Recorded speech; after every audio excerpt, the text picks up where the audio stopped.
Braintree District Council committees. This channel has been set up to make sure that anyone can observe our democratic meetings. Please therefore remember that this meeting could be watched anywhere at any time by anyone with access to the internet. There is a slight delay between the meeting and the broadcast of about 30 seconds. Webcast officer, please can you commence the broadcast and confirm? Yes, confirmed, it is now running. Thank you. Good evening and welcome to this meeting of the Partnership Development Group. Before we commence with the proceedings, I can confirm that the Council has adopted some basic etiquette rules for its remote meetings. For ease, these are as follows. Only speak when the Chairman invites you to do so. Members, please let the Chairman know when you want to speak through the chat function.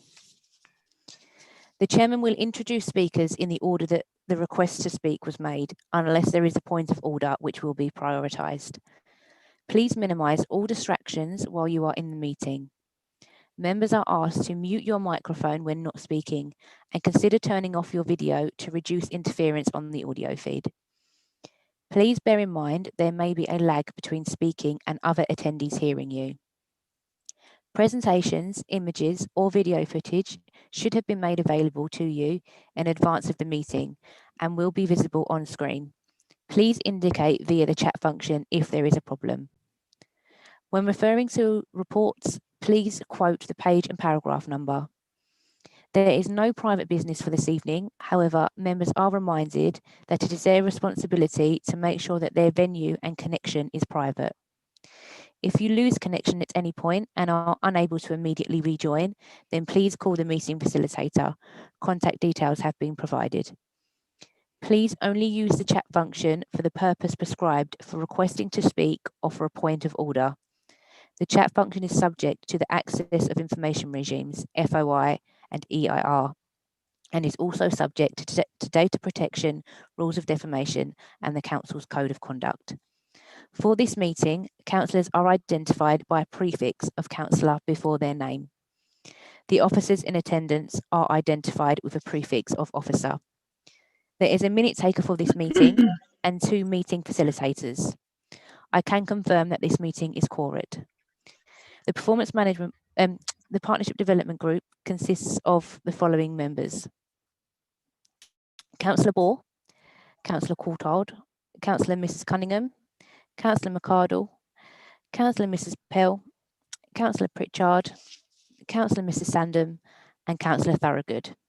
For this meeting, we have received apologies from Councillor Thorogood. The officers for this meeting are Kim Cole, Head of Governance, Tracy Parry, Community Services Manager, and Jess Mann will be clerking the meeting. My name is Chloe Waite and I will be the meeting facilitator for this evening. I will now hand over to the Chairman, Councillor Mrs Cunningham. Good evening, everyone. Welcome to this virtual meeting of the Partnership Development Group. Councillor Mary Cunningham and I will be chairing this meeting. This is the first virtual meeting of the Partnership Development Group, so I would ask everyone to exercise patience and understanding as we feel our way through this way of working. I'm being assisted by a governance officer and a meeting facilitator who will help me identify when people want to speak and manage the notifications through the chat function. I obviously can't see all of you, so please let me know using the chat function if there are any issues with your internet connection. Please also remember to mute your microphone when you finish speaking. Members, for this meeting, when I seek your agreement, silence will be taken as assent. As the meeting facilitator has confirmed the attendance of members and officers for the meeting, I shall now proceed with the business of the meeting. Agenda item 1, apologies for absence. I am aware Councillor Thorogood has given his apologies. Do we know of any further apologies? I have received no other apologies. Thank you, Chloe. If there's no further apologies, then I will proceed to agenda item 2, declarations of interest. Do members have any disclosable pecuniary interest, other pecuniary interest or non-pecuniary interest that they wish to declare this evening? Excuse me. Please state the item and the nature of your interest. please indicate you wish to speak in the chat function.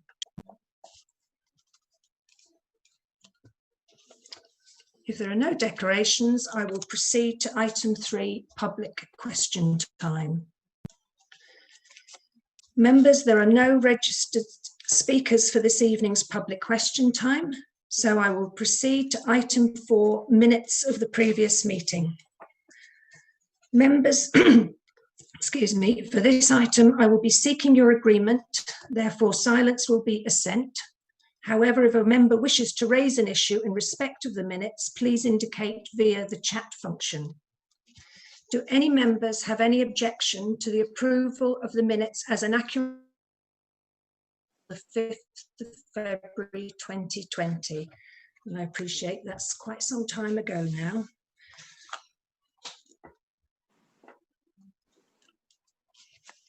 I will take it.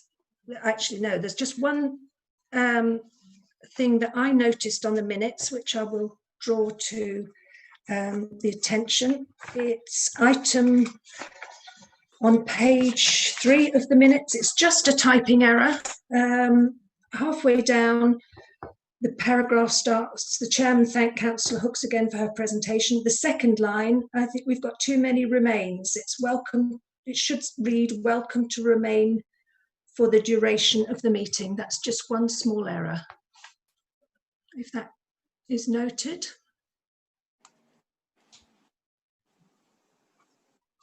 Just to confirm, I've noted that, sorry.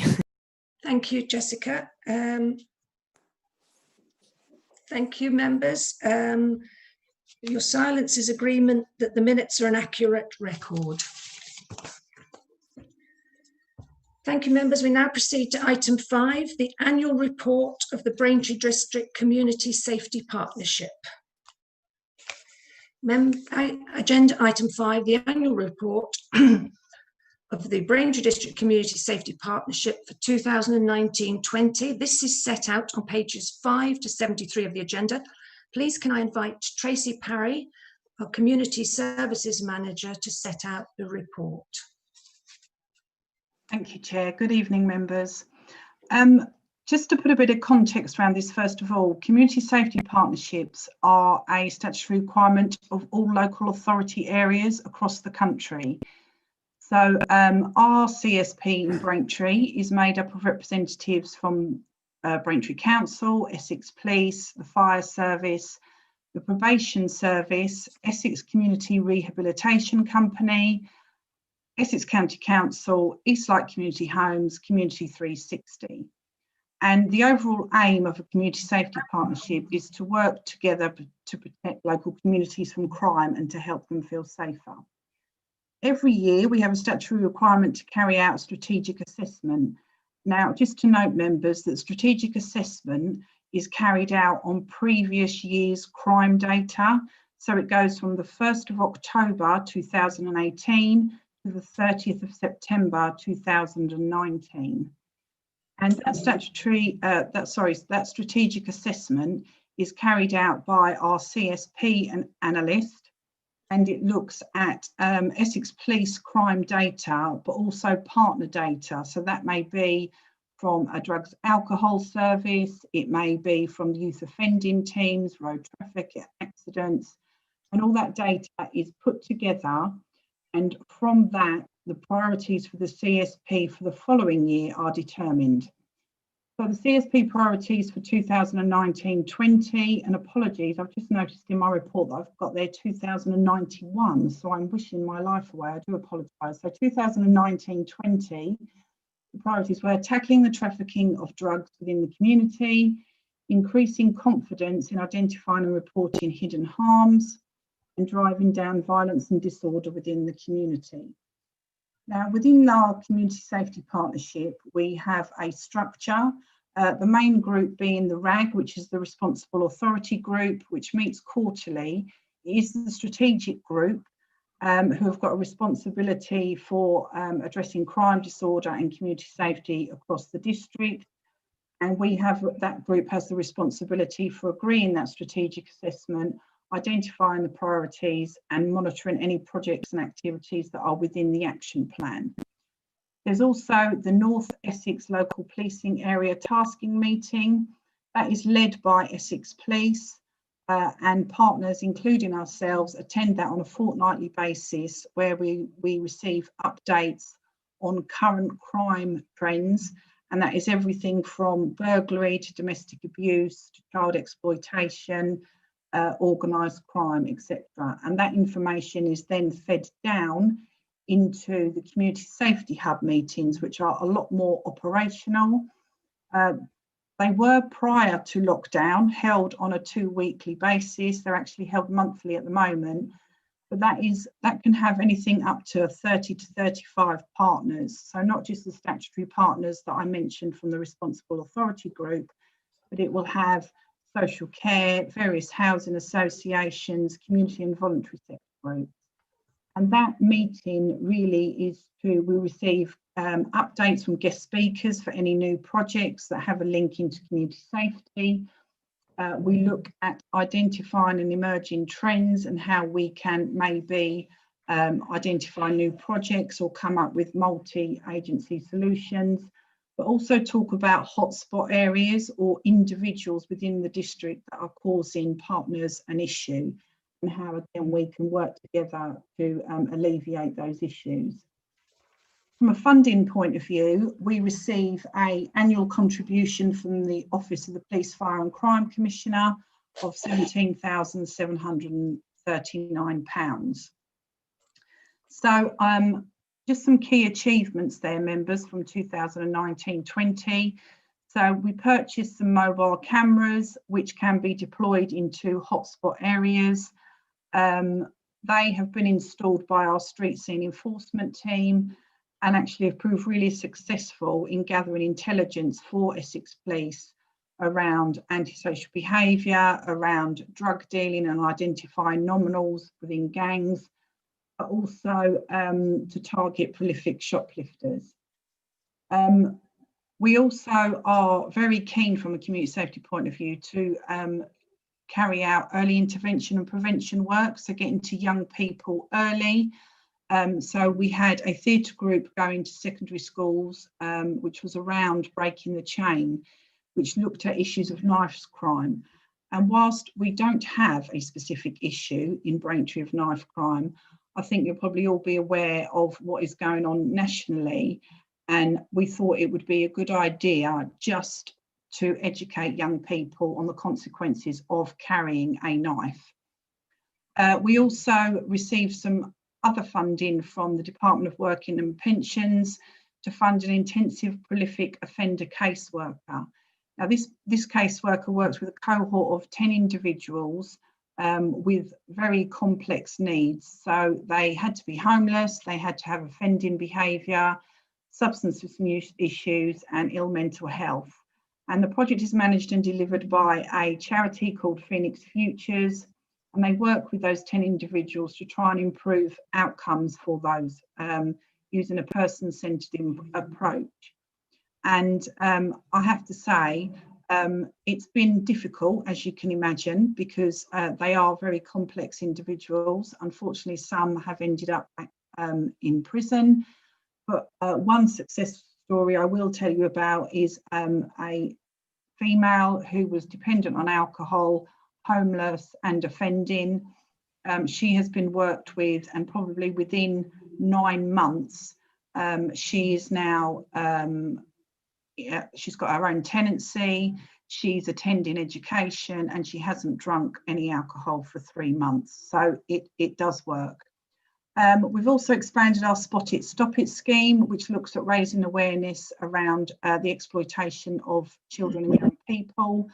And we took part in a covert operation with Essex Police, where we went into hotels and tried to book rooms with an adult and a young person. And it was very successful. It was quite startling how many rooms we could probably get booked. But it just meant that we could actually educate hotel staff into some of the things that do happen. And I'm pleased to say that that partnership work was an Essex Police Chief Superintendent's Award. We've also delivered 4 training sessions, the J9 domestic abuse. We've had 62 people attend them, and they're from a variety of professions, whether it be GP surgeries, opticians and dental practices.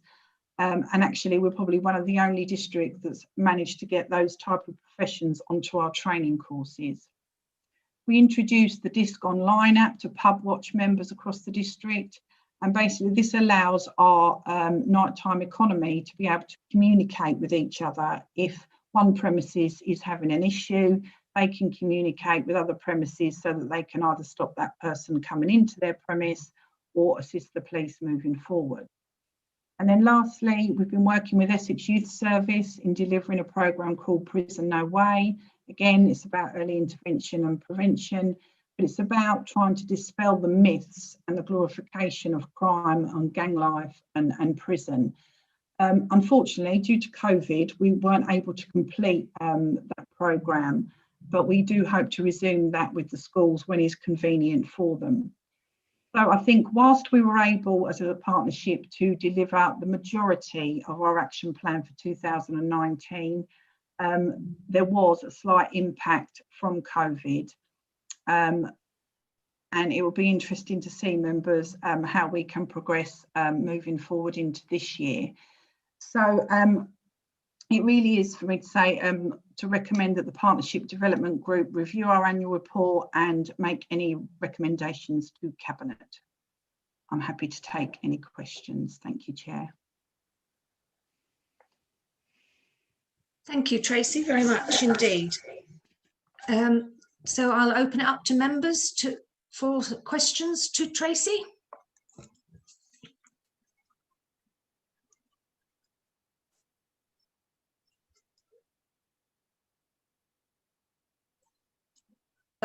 Pritchard, if you'd like to go ahead. Thanks, Chairman. Thanks for the report, Tracy. It's great to see so much going on. I represent a ward in particular where we have a historic drug trafficking issue through the ward, and it's good to see that there is this matter is continued to remain on the agenda, and I hope it will remain on the agenda going forward, because it's certainly not a situation that seems to be improving despite the current situation. Having witnessed stuff with my own eyes, it's quite incredible. The point actually I was going to make is I work in the financial services industry, insurance to be specific, and one of the things I think we ought to bear in mind is that this data obviously is from 18-19, and what I think we'll see is a change in crime driven by increased financial hardship that COVID is likely to deploy. We see that in insurance in the type of fraud that we see in claims, and I fear that we will see a change in the type of crime committed around our district that reflects financial hardship. So I think we need to just build that into our minds, that we might have this sudden change in the statistics, and we might need to build this COVID effect into the changing data that we get, because of course pre-COVID and hopefully post-COVID things might return back to a different situation once perhaps financial hardship eases, although depending on who you talk to, we might be in a financial straits for some time. But that's just an observation I thought I'd make. Thank you. Next one I have to speak is Councillor Mrs. Pell. Thank you, Councillor Cunningham. I'd just like to say that I was quite concerned to see the young girls involved in sexual activity, and sort of the age that they were does rather concern me, and I'm hoping that they're going to continue to monitor what's going on, because it could ruin the rest of their lives. Thank you.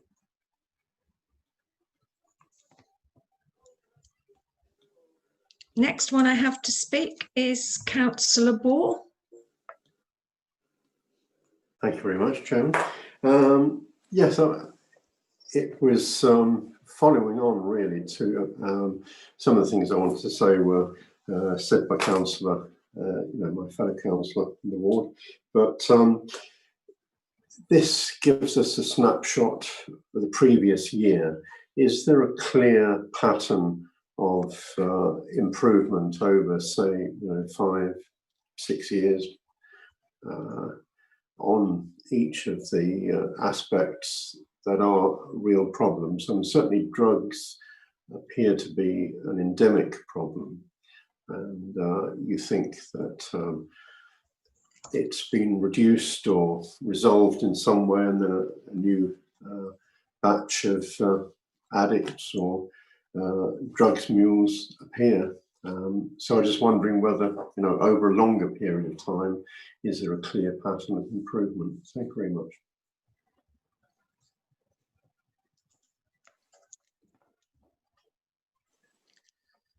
I don't know if Tracy wanted to come back on that one. Yeah, thank you, Chair. I think if we look, for example, at antisocial behaviour, I think there has been a clear improvement or reduction in instances of antisocial behaviour. I think sometimes it's quite difficult to, if I use domestic abuse as an example, Councillor Ball, when I first came into this role, sort of 6 or 7 years ago, the domestic abuse figures were quite low.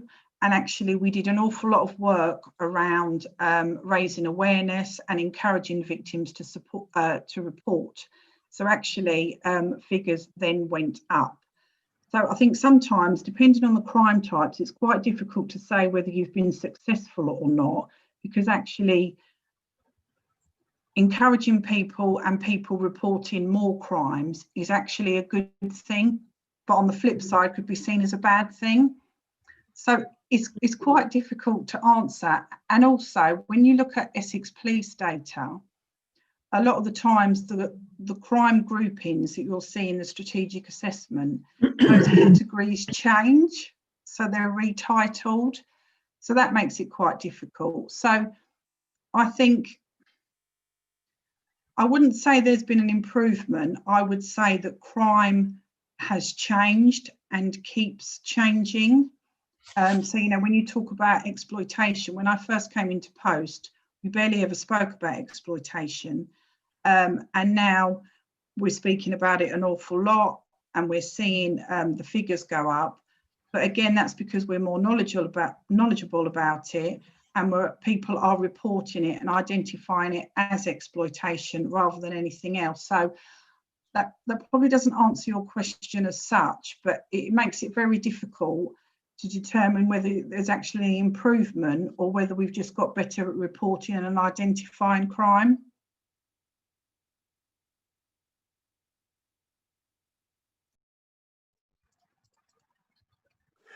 Yes, thank you very much. Right, next one I have to speak is Councillor Courthold. Thank you, Madam Chairman. Tracy, thank you. That was really interesting. And actually, reading through the whole report, thinking about the 4 parish councils I attend a lot, there is quite a bit of fear of crime and particularly disorder, but they are so rural. These sorts of things that you've been concentrating on, I mean, of course, are laudable, but it's not the sort of thing that makes the rural parishes that I deal with feel policed, if you know what I mean. And in fact, 2 of them, Earls Coombe and Coombe Again, are probably going to hire a special constable to stop people sort of revving their motorbikes outside the village hall and sort of trespassing and other things. And there does seem, I mean, this is all essential work, but this is very, as you said, this is community safety partnership. And I do slightly feel that the communities I am trying to represent would not necessarily, of course, they deplore any of these crimes, but they're not the sort of things that they're worrying about. See what I mean? They're much more worried about cars being burnt in fields, raucous parties, which I can see covers the disorder side.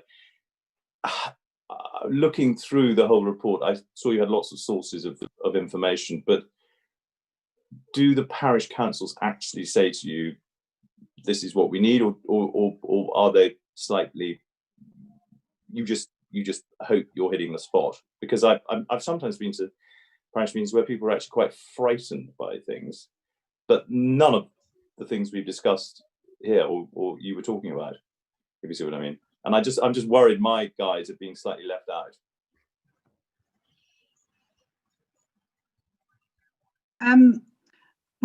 I personally don't get any feedback from parish councils. I know Essex Police do. And obviously, as you've mentioned, there are, whilst we've got our community policing team, we've also got a very successful and quite a large special constabulary within the district. So I think I'm always open to parish councils feeding in any concerns around community safety. I think sometimes there's perception versus reality that we have to bear in mind. And I also think, I mean, you're right, Councillor Courthold, that the things that the majority of the people see and are concerned about are things that are quite visible, rather than the hidden harms like your domestic abuse and your online exploitation. So I think we would always welcome, and we're always open to input from parish councils, and we do get some input from town and parish councils. You know, Councillor Pell and House to Town Council regularly in contact about various different issues within Housestead.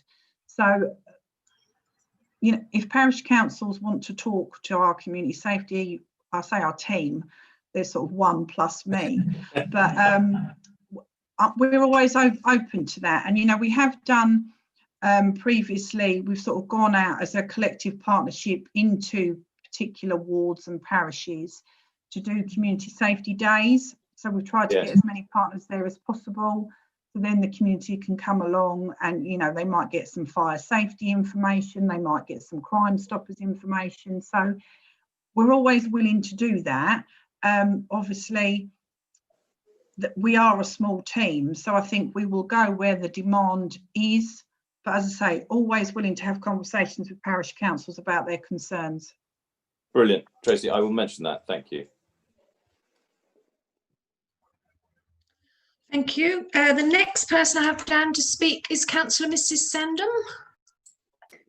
Thank you, Councillor Cunningham. Yeah, thank you, Tracy. That's really useful to know actually about feeding in concerns from parishes. We've had a few sort of drug hotspot areas that have been mentioned in the village. And then just also adding to what Councillor Pritchard said, there do seem to be certain types of crime that, as he said, are increasing from COVID. We've noticed as lockdown sort of eased, a big increase in speeding. I don't know if it's people sort of feeling frustrated or, you know, just letting out frustration, just speeding through the village. So there's a lot more of that. We do have 15 speed watch volunteers, but apparently there's no money in this year's budget, so they're going to have to get trained next year. And then also a lot of reports of scam attempts and cyber attacks through COVID as well. So.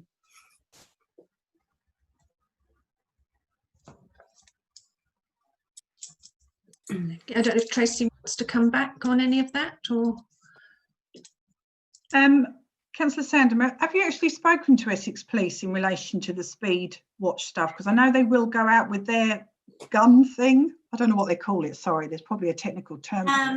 I think the parish has. I haven't actually myself, but they've got this program where you get volunteers to run. They were going to give them cameras, I think, and train them to do it. But yeah, and sort of people, we've been telling people to report it as well and report all the incidents. But there have been a lot of people saying and sort of late night speeding and that sort of thing going on. Okay, well, I can definitely feed that back to my Essex Police colleagues for you. That's absolutely fine. Could you email me, Councillor Sandham, and just sort of give me specific areas, as in the roads? Yeah, sure, that'd be great. And then I can pass that on to Essex Police colleagues. I think in relation to the scams, there are an awful lot of scams out there. And what we do try and do is when we're made aware of them, is to actually put stuff out via social media so that people are aware of what the scams are, you know, and they change so regularly. They're very clever, these people, I have to admit. But we're quite happy to put stuff out via social media and through our parish newsletters of any scams, just to try and make people aware. And again, I think Essex Police obviously prior again to COVID, did do their coffee with pops stuff out in the community where scams was quite a hot topic. So I think it's been unfortunate with COVID that we haven't been out to do as much of the engagement with the community type events. And I'd like to say, hopefully moving forward, we'll be able to do some soon, but I'm not too sure whether we will now. But again, any scams that people are aware of, report them in, but also report them in to us so that we can be aware of them. Yeah, that'd be great. Okay, thank you. Thank you. I have Councillor Mrs. Pell would like to ask another question. It's a comment, really, Chairman. First of all, I'd like to congratulate the hard work that the officers have put into this report. I mean, it's very detailed. The only observation I would say is that I don't like to put more work onto officers, is it refers to Braintree, meaning Braintree district. It would be nice if it could be broken down sometime to more regional areas like the towns or the parishes, because that is basically what we're really interested in, our own patch. But I say it's an excellent piece of work, and if there's nobody else wishing to speak, I would like to move the acceptance of the report. No one else wishing to speak? So we have a proposer. Could we have a seconder, please? Councillor Courthold, I think your hand went up first. Councillor Courthold second the report. So we then, members, the recommendation has been moved and seconded, and I will proceed to the vote, which I will conduct as a roll call. Members, when I call your name, please can you respond with your vote for, against or abstain. Councillor Ball.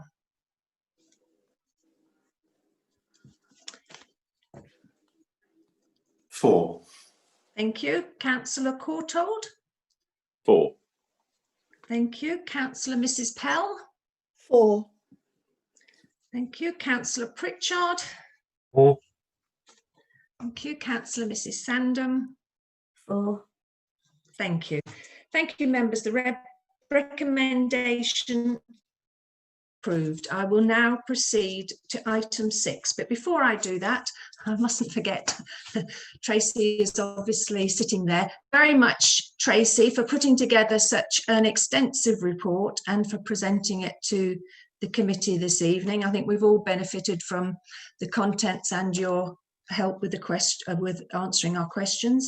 And I know it's been a particularly busy year for community services. And I'd also like to have it in the minutes, and I'm sure I speak on behalf of most or all the members here probably, that we'd like to convey our thanks to you and your colleagues in the community services department and the organisations you work with too, and the voluntary organisation, especially at the start of the pandemic. You immediately got to work and coordinated a wonderful speedy response to support so many of our vulnerable residents in the district, without whose help probably would have they would have suffered enormously. So I know it's been a particularly busy spell for you all, so thank you. Thank you, Chair. Thank you, members. Good night. Thank you. Good night.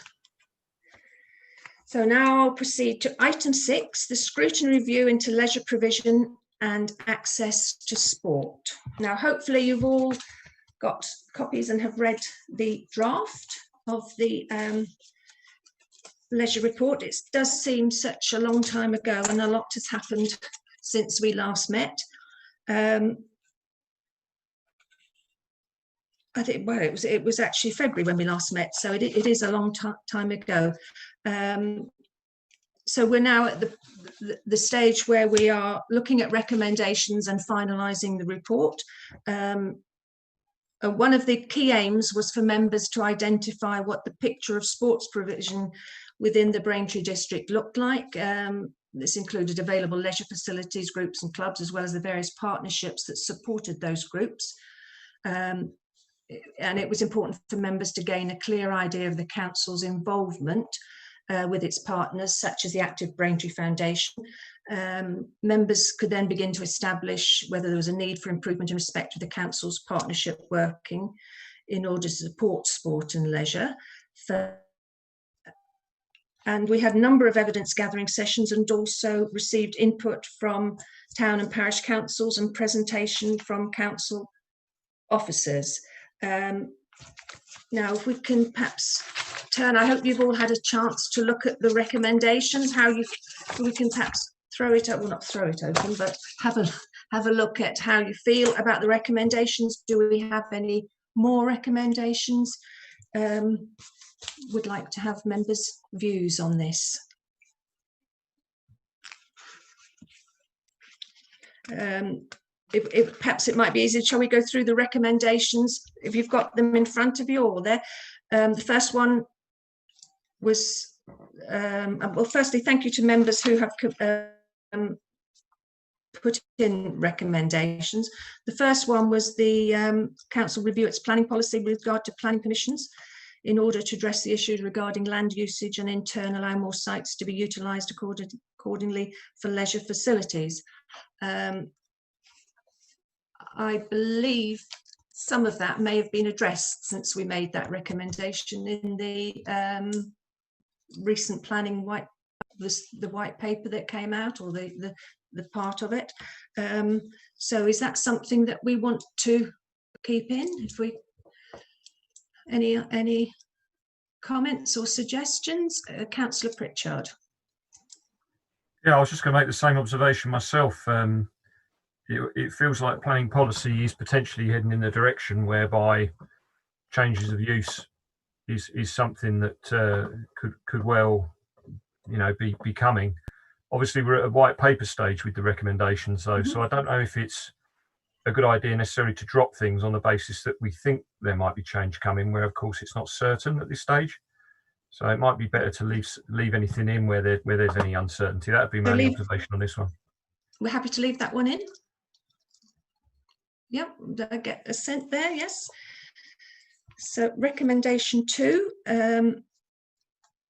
I think this was following the presentation by John Wood, where he said that, well, I thought it was disappointing that only 12 of the district schools participate in the Daily Mile.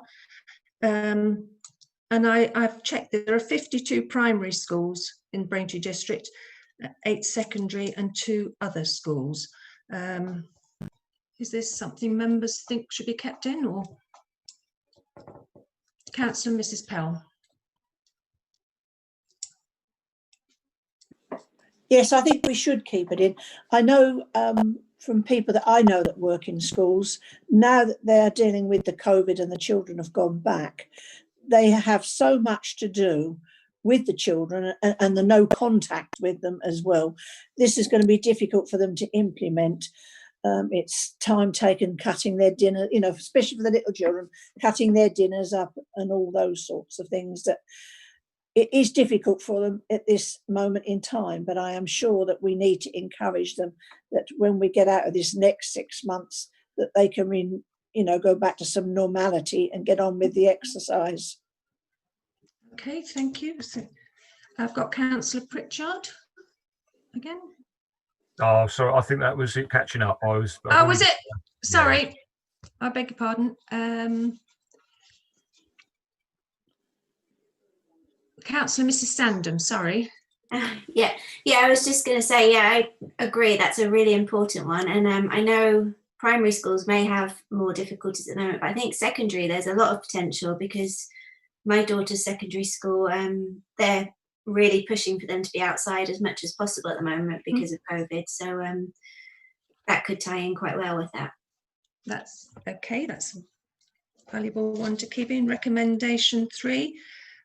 Council should collect data pertaining to the various walking groups across the district. Yes, I remember, I think actually Councillor Mrs. Pell, I think, commented on this at the time, that there were walking groups that perhaps we didn't know about. So that really it's about communication, I think, that one, isn't it? It is. Yeah. And it would be useful, Madam Chairman, if maybe a leaflet could be produced, because some walking groups may want to join another walking group to go on a different route sometimes. You know, just to exchange that.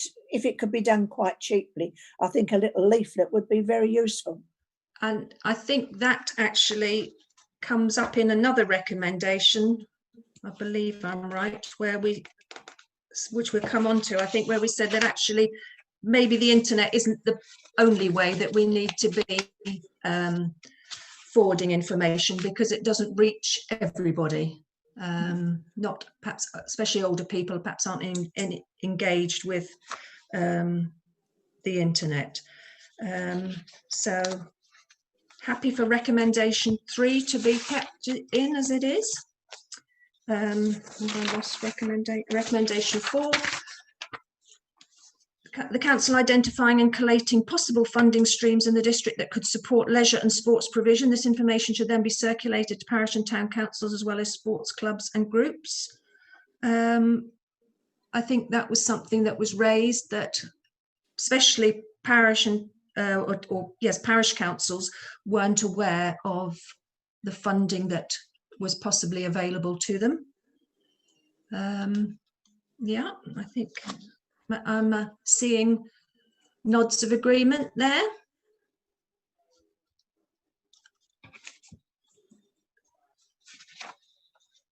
Right, recommendation 5, we have the community asset survey carried out by the community service team, or a similar survey should become a regular exercise for members to undertake annually, and the results are regularly forwarded to the parish and town councils to be shared with residents. Are you all in agreement? I found that a very useful exercise to do anyway. I think that was the first time I'd done it. Oh, Councillor Pritchard. Yeah, I was just going to make that observation. This came out very early, and I thought it was particularly interesting. It's clear that we have perhaps more assets at our disposal in the district than is widely realised, and any information like this that we can get around is going to be extremely useful, I think. Yeah. Good. Are we all in agreement with that one? Yes. Right. Recommendation 6. The Partnership Development Group recommends there be some form of partnership working with landowners, pub landlords, cafe owners, etc. across the district in all the importance of more informal leisure provision, e.g. off-road cycle and walking paths that connect villages and towns. Yes, I think that's a very useful one. And again, it was probably, I think it was put in before COVID, but even more so with the with what we're facing at the moment. Anybody like to comment further on that? Anything more to offer on that? Madam Chair, the cycling clubs who go out on a regular weekly basis make use of the cafes on their trip out as a stopover before they head back. Mm-hmm. And I know that some of the people that go on it really enjoy it. Oh, I don't want. Oh. Councillor Ball, did you want to speak? Sorry, or you? I mean, we lost you. Councillor Ball, your microphone is muted. Sorry, we can't hear you.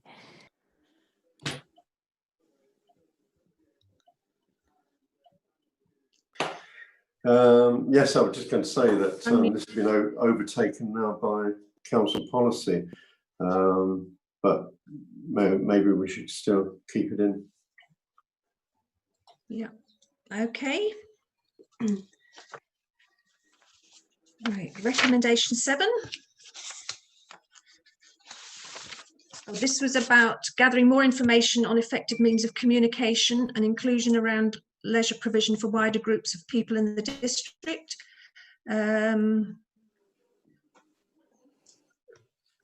Again, it's around communicating better with what's available.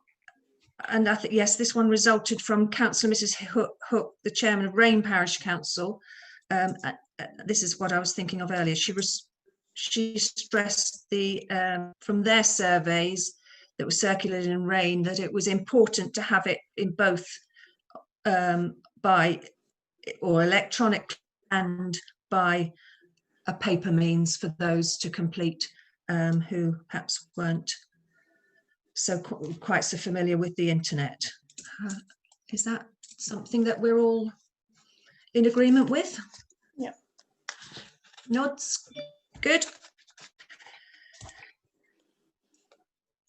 Recommendation 8, the council should explore the scope for the organisation or its partners to provide mobile changing washing rooms, however temporary or whatever is needed and practical, to ensure grass football pitches can be brought up to an appropriate standard for adoption by the council. This would help bring such valuabilities back into regular usage and also promote exercise as a whole.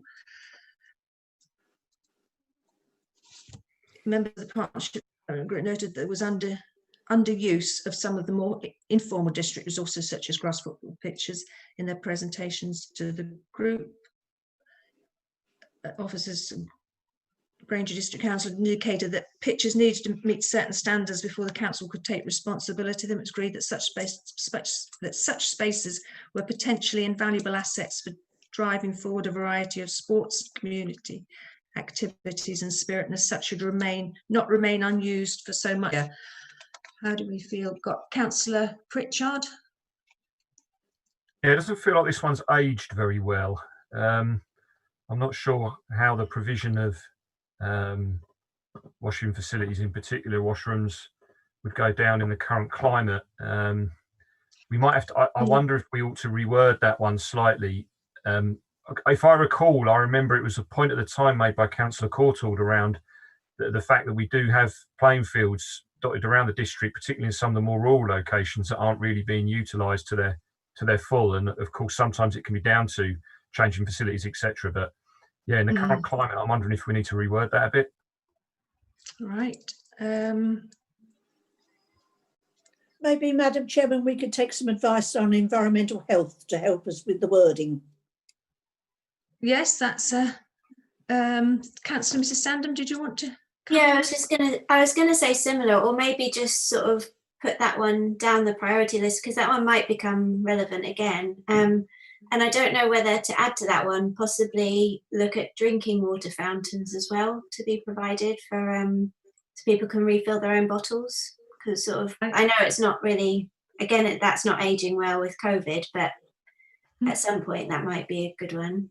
Right. I think, yeah, absolutely. And I think the mobile changing rooms, the idea of it is a great idea, because it was, I think, yes, from, again, Mrs. Hook saying that their changing rooms were getting very dated. And this was a problem with sports facilities, that the changing facilities weren't up to standard. And so many didn't have good changing facilities, which stopped them belonging to certain leagues, I think, wasn't it?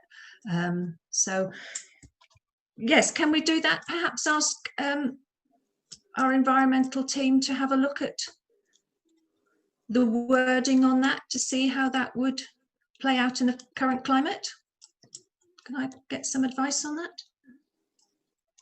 Chairman, if I can, it is absolutely within your gift to ask for some additional information and some guidance around that from officers, and I can take that away and bring that back to you at the next meeting. I think perhaps in the round that one does need to be reconsidered a little bit, especially with regard to the assets coming back into the council. Now, I know as part of the wider local government reform, obviously things are looking to be passed down to parishes more. So it might be that that wording also needs to be reconsidered as well. So perhaps with your agreement, if we can take that one off and look at it in the round in the current climate, and in light of the current consultations and potential white papers that are coming forward in the next 6 months or so. Okay, thank you very much, Kim. Thank you. We'll just move on to the next one. The council should implement another scrutiny review of leisure provision and access to sport in a post-COVID-19 climate to be undertaken in the 2021-22 civic year, once the full impact of the pandemic has become known to the authority. I mean, this was probably written, I think we were talking or doing recommendations way back in April, and I'm sure many of us thought that we might even be over and done with by now, but I guess maybe 2021 to 22 is maybe too soon to be looking at that. That may be something that we perhaps have to put slightly further back. Actually, I hope you can hear it's telling me my internet is unstable. I hope you can still hear me. I don't know how are you hearing me okay? Yes, we can hear you. Good. I don't know how other members feel on that. Kim. Madam Chairman, if I can assist on that one. Right. As part of the ongoing support that we're giving to Fusion, obviously the council has had a number of reports around that, but as part of that, the council is already considering its future leisure provisions and how that might look, and working with our provider. So it might be that that's already in train at this time. Okay, fine, thank you. So, have we got any more questions that anybody? Oops, I've got a couple on here. Have I missed anybody? Nobody further waiting to speak or ask a question? I keep forgetting about the chat function. Sorry. So, anything further? Any members wish to? Sorry, Chairman, Councillor Pritchard has indicated he would like to speak. Oh, sorry, Councillor Pritchard. That's all right. The only thing, it was just something that leapt out of me the last minutes, where it says it was important that members gave adequate consideration to what the public wants in terms of leisure provision. And I think one of the things we talked about in February was not necessarily undertaking any additional surveys, but the collation of any information that we might already hold into the residents' feeling in the district around this, because of course, you know, we've talked to other entities and other parish councils in the example of Rain about what they did, and we've had some good presentations in the course of this, albeit it was a while ago now. But yeah, I just wondered if there was anything that we ought to, if there's any other information that we needed to grab a hold of before putting this to Cabinet, noting that it has been a long time in coming, of course.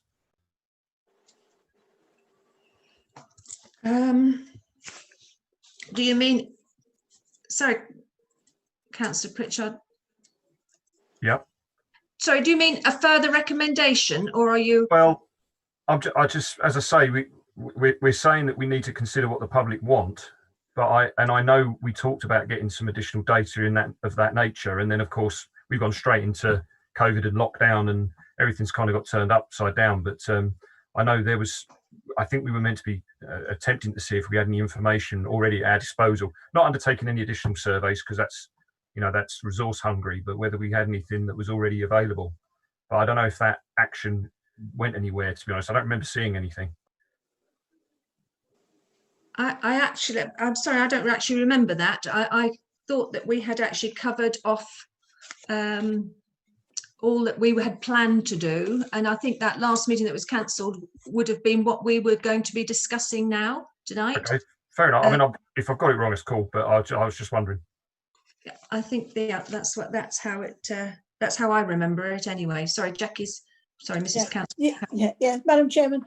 I mean, really what we're doing tonight is we need to be authorising you, the Chairman, to finalise the draft report prior to its submission to full council, and to give authority to governance officers to make any necessary administrative changes to the report, which is bits and pieces we've been talking about, which we should be giving you permission to go ahead to get that done.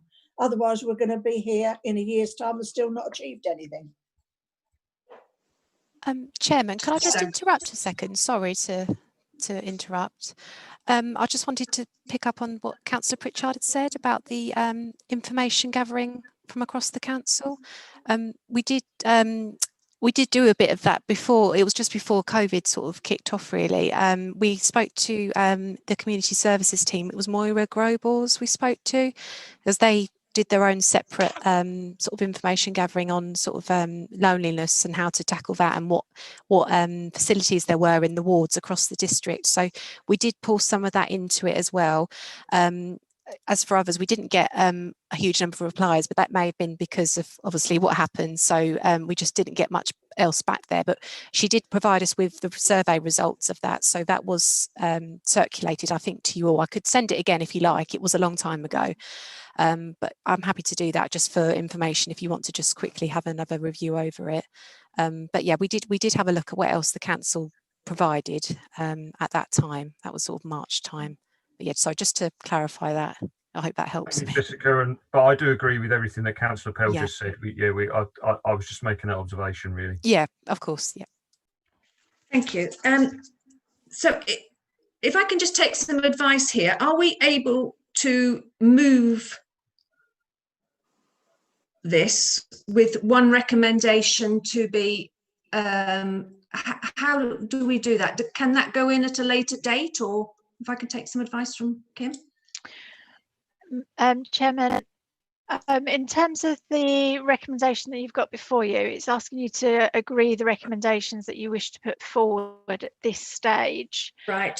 From my counting, that's numbers 1 to 7 have been agreed as going forward. So it might be that you want to take the vote in terms of those going forward, with a note that officers will report back on 8 and 9 and whether they're suitable for a future update around that. Okay. So officers can bring forward an update, and then it's up to yourselves whether you want to look at making further recommendations at a future date. Right. Okay then. So members, the recommendations 1 to 7. Can I have somebody to move those? Councillor Mrs. Pell, and can I have somebody to second? Councillor Pritchard, thank you. And this is recommendations 1 to 7. I'll now proceed to the vote, which I'll conduct again as a roll call. So members, when I call your name, please can you respond with your vote for, against or abstain. Councillor Ball? For. Thank you. Councillor Courthold? For. Councillor Mrs. Pell? For. Councillor Pritchard? For. Councillor Mrs. Sandham? For. Thank you, members. Those recommendations are approved. I'll now proceed to item urgent business. Our members, item 7, urgent business. I'm not aware of any urgent business for this evening's meeting. So we can now close the meeting. Members, this concludes the business for the evening. Partnership Development Group at 8:15, or as near as 8, maybe 8:12, 10. Okay, 8:10 it is. Thank you for your thank you, members, for your attendance this evening, and for those watching the broadcast via the council's YouTube. Thank you all for your patience. I will now hand over to the meeting facilitator. Thank you, Madam Chairman. Members, before I ask the webcaster to terminate the broadcast, I would urge members to complete the short web-based meeting feedback survey that has been emailed to you. This is very important to us to help improve our meetings. I would also like to remind you that the Council will retain performance data relating to your connection to the meeting in the event of a legal challenge to this new way of holding meetings. Thank you very much for joining us and for attending this meeting. I hope you all enjoy the rest of your evenings, and thank you and good night. Oh, I'm sorry,